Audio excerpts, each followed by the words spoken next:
Greetings, my fellow peers and Mrs. Riley's AP Psychology class. The following presentation is brought to you by my lovely partners, Emily, Crystal, and yours truly. What we will be discussing today, specifically, is how we encode information in our memory. We have to get info into our brain in order for us to remember any of it or to use it. Encoding is the first step in information processing. Well, what is encoding? How do we encode, you may ask? In front of you is the photo of the letter Z. When we memorized the alphabet as children, we didn't take the picture and store it in our brains. We had to create a mental representation that our brains understood. We don't have a picture of the letter Z in our brains. We just have a mental representation through synapses and neurons that make it possible for us to understand. Some information is automatically processed. For example, I'm a baseball player. I don't have to tell myself I'm going to grip the bat, I'm going to step in the box, I'm going to swing. No, I learned that through repetition and experience. Novel info, however, is new to you. It requires effort and attention to memorize. How many phone numbers have you memorized? What, 2, 3? A house number? Your parents' numbers? It's because they're the ones that require the most attention. They're the most important to you. You know, you've seen them the most.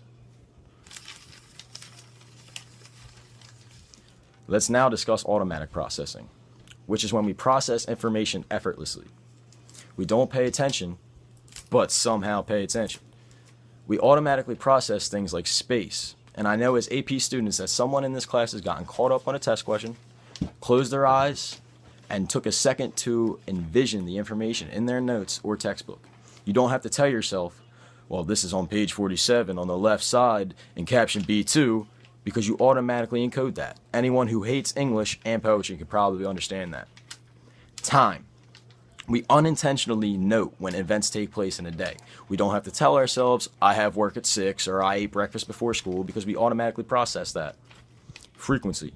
We also keep track of how often things happen to us.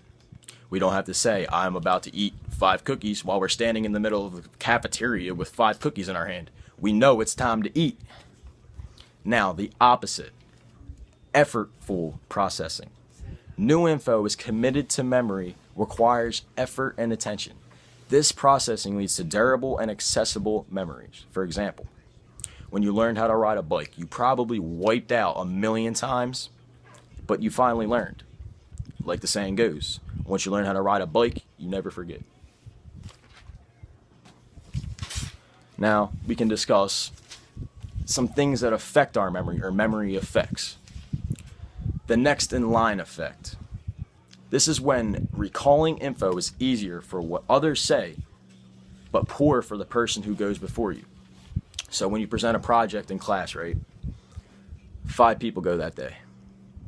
You're the 4th person to go. You watch the first go, the second go, and you recall everything they say. But the one before that, you don't recall because you're focused on what you need to know. The spacing effect. Studies show that we are able to recall information when we practice retainment over periods of broken down time. So next time you study one section this day, one section the next, and another section the next, continuously, rather than trying to cram in all the information in one night. You'll do way better on your test scores. The serial position effect. When recall is better for the first and last items, rather the middle items on a list. I guarantee, if you write down a list of your presidents, you would remember George Washington, and you would remember Obama. But do you remember Chester A. Arthur? Probably not. Next, we have visual encoding.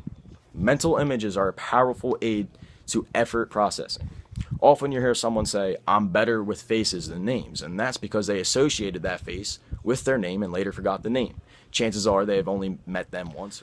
But somatic encoding can also help with this, and somatic encoding is encoding that involves emotion. It's processing that involves emotion. So, for example,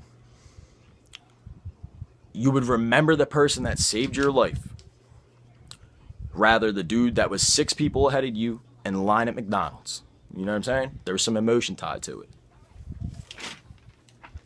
Active versus passive processing.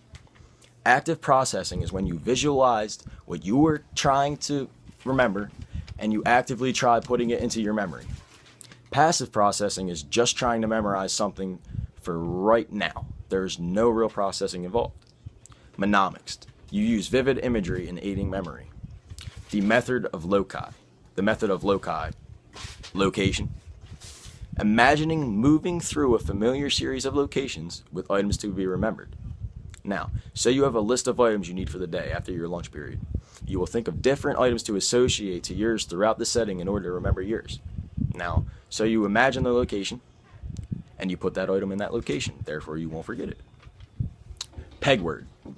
You memorize a jingle, then dissociate the jingle with what you want to remember. Or associate the jingle with what you want to remember. Does anybody remember Miss Orange class? The difference quotient. Negative b plus or minus b squared minus 4ac over 2a. And I'll never forget that the rest of my life. The link method. Involves forming a mental image of items to be remembered in a way that links them together. Wait, hold. Hey, hold. That sounded wrong. Hold on. It involves forming a mental image. It involves forming a mental image of items to be remembered in a way that links them together. My bad on that one. Chunking. Organizing items into familiar, manageable units. Familiar with U.S. history? All right. Now, take this number sequence. 9111776. The normal mind would take this and associate those numbers into two groups to manageable units. So you'd say 9/11, 1776. 9/11 was terrorist attacks on New York, and 1776 is when this great country was born. Thanks. Have a good day.